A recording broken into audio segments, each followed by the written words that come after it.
ఘనంగా సర్దార్ సర్వాయి పాపన్నగౌడ్ జయంతి.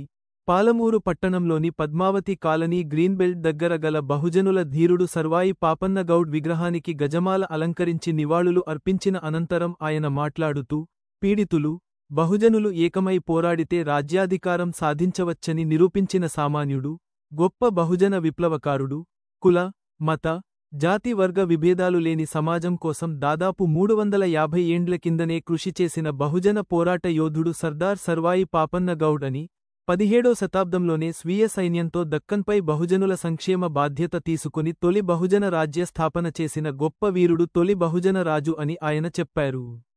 గొప్ప సామాజిక విప్లవకారుడు. జమీందార్లు, జాగీర్దాల అరాచకాలను సహించలేక కడుపుమండి కత్తిపట్టిన వీరుడు పాపన్నగౌడ్ అని ఆయన చెప్పారు.